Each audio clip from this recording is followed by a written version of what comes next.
भागवत के 12 स्कंद हैं, जिनमें से जो 10वां स्कंद है, हमारे टीकाकारों ने लिखा कि भागवत जी का जो 10वां स्कंद है जिसमें कृष्ण चरित्र है, तो हमारे टीकाकार कहते हैं कि ये 10वां स्कंद भगवान का वक्ष स्थल है, छाती है, हृदय है। और हृदय व्यक्ति का शरीर का एक मुख्य अंग है। हाथ कट जाए, पैर कट जाए, सर में चोट लग जाए तो व्यक्ति जी सकता है। अगर छाती में कोई आघात लग जाए तो फिर पूरा शरीर बेकार है। ये मुख्य अंग है वक्ष स्थल, हृदय। तो भगवान का मुख्य जो अंग है, हृदय है, वो है भागवत का 10वां स्कंद। 10वें स्कंद में अब शरीर में क्या काम करता है? बोले प्राण काम करते हैं। तो भागवत के 10वें स्कंद में जो 5 अध्याय हैं, 5 अध्याय भगवान के प्राण हैं। 10 प्राण होते हैं ना, प्राण, अपान, उदान, समान, व्यान, 5 प्राण होते हैं। तो श्री कृष्ण के जो 5 प्राण हैं वो भागवत जी के 5 अध्याय हैं। 5 अध्यायों को 5 प्राणों की तरह माना। इन 5 प्राणों में, इन 5 प्राणों में यानी 5 अध्याय हैं रास महारास लीला कथा के 5 अध्याय हैं। इन 5 अध्यायों में, इन 5 अध्यायों में एक अध्याय है जिसको बोलते हैं गोपी गीत, जिसमें भगवान अंतर ध्यान हो गए और गोपियों ने आर्त होकर भगवान को पुकारा।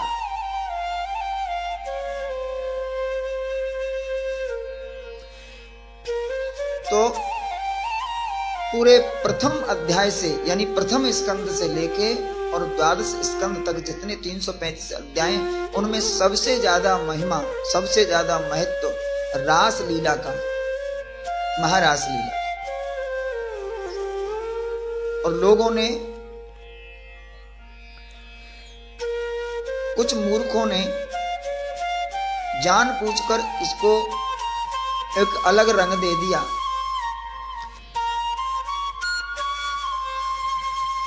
नाच कूदने को रास बोलते हैं। लोगों ने मान लिया नाच रहे तो रास हो गया,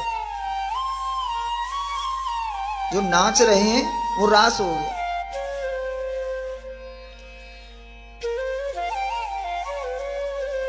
और कई तो एक कहावत बना ली है, मूर्खों की बनाई हुई कहावतें हैं, उनके वैसे कोई महत्व नहीं है।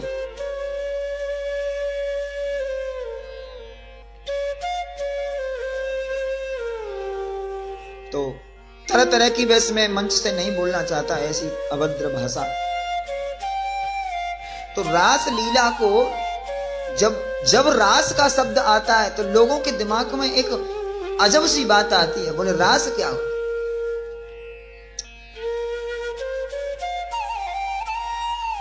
हमारे यहां नवरस होते हैं, वीर रस, शांत रस, करुणा रस, प्रेम रस, इस तरह नवरस होते हैं।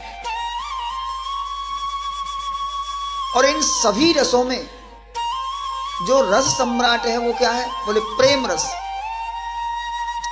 जहां प्रेम रस होता है वहां सारे रस आ जाते हैं। आप कहेंगे कि जहां प्रेम रस होता है वहां करुणा जरूर होती है, करुणा होती है, क्योंकि हम जिससे प्रेम करते हैं उसके अगर थोड़ा सा कांटा लग जाए तो हमारा दिल हाल जाता है। जिससे हम प्रेम करते हैं तो करुणा होती है। पर विचार करने की बात है कि जहां प्रेम रस होगा वहां वीर रस क्यों होगा? विचारने की बात है कि जहां प्रेम रस होगा वहां करुणा रस कैसे हो, वीर रस कैसे हो सकता होता है?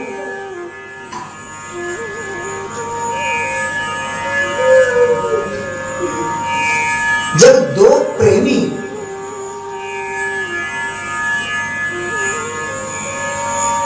कहीं जा रहे हैं या घर में या कोई बीमार होगा, मान लो, समझाने के लिए हम कोई भी दृष्टांत तैयार कर सकते हैं, कोई बात नहीं। दो प्रेमियों में पत्नी हो चाहे पति हो, उनमें से एक बीमार हो जाए और बुखार आ जाए, बुखार आने पर वो खाना छोड़ दे, तो जब पत्नी खाना लाएगी, डॉक्टर बोलेगा खाना खिला के दवाई देना, खाली पेट मत दे, तो पत्नी पति को खाना खिलाएगी। पति मना करेगा, कड़वा मुंह हो रहा है, ये हो रहा है, तो पत्नी फिर उसको डांट रही है,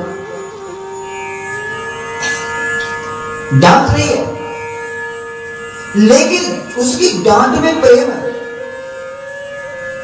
पति पत्नी को जब डांटता है तो उसके अंदर उसके प्रति शत्रुता नहीं होती, उसके अंदर प्रेम होता है, क्योंकि वो उसको डांटता है तो उसके हित के लिए। पत्नी पति को डांटती है तो उसके हित के लिए, माँ पुत्र को डांटती है तो उसके हित के लिए। जो डांट रही है उसमें वीर रस आ गया, लेकिन उस वीर रस के अंदर प्रेम है। कहने का मेरा तात्पर्य यह है कि नवरसों का जो सम्राट है वो है प्रेम। और दसम स्कंध में प्रेम ही विशेष रूप से प्रेम ही प्रेम है। यहां प्रेम है दस स्कंध में, इसलिए अन्य जो अष्ट रस हैं, 8 रस हैं, वो भी यहां वृंदावन है। तो इस दसम स्कंध में प्रेम का महत्व है। और जो महारास है वहां प्रेम पुष्ट हुआ है, और ऐसा प्रेम जहां कोई विषयों का दाग नहीं, जहां कोई आशा का निराशा का कोई वहां जगह नहीं। आशा निराशा लोभ लालच विषय वासना वहां कुछ नहीं है। एकदम पुष्ट, एकदम शुद्ध प्योर प्रेम है, प्रेम रस है। और ऐसे ऐसे प्रेम रस जहां रसों का समूह, रसों का समूह हो, उसको बोलते हैं रास। ये सिर्फ कथा हमें पढ़ने में आती है, वास्तव में इस कथा में जो गोपी गई हैं, भाग रही हैं, दौड़ रही हैं, ऐसा कुछ नहीं है। मैंने कल भी आपसे कहा था कि जब गोपी गई तो गोपियों के जो पति थे उन्होंने उनको घर में ही सोते देखा। सिर्फ आत्मा और परमात्मा के मिलन को ही महारास कहा गया। देखो, हम मंदिर में बैठते हैं, सारी दुनिया छोड़कर हम जब गोपाल जी की सेवा करते हैं, स्नान कराते हैं, फिर प्रक्षालन करते हैं, फिर तिलक लगाते हैं, वस्त्र पहनाते हैं, तो इतने जब भक्त जब सेवा करता है ठाकुर जी की तो वो सब कुछ भूल जाता है, बस एक एक टक उस परमात्मा को देखता है, भगवान की प्रतिमा को देखता है और उसका ढंग से श्रृंगार करता है, कोई त्रुटि उस श्रृंगार में नहीं रहेगा। जिस समय श्रृंगार करके बिठा देता है, फिर उसको देखता है तो उसको कितने आनंद की अनुभूति होती है कि आज हमारे गोपाल कितने सुंदर लग रहे हैं, प्यारे लग रहे हैं। ये तो रस है, ये तो रास है, ये रोज होता है रास। हमको जहां आनंद मिलता है, दिन में कई बार हमारे अंदर रास हो जाता है।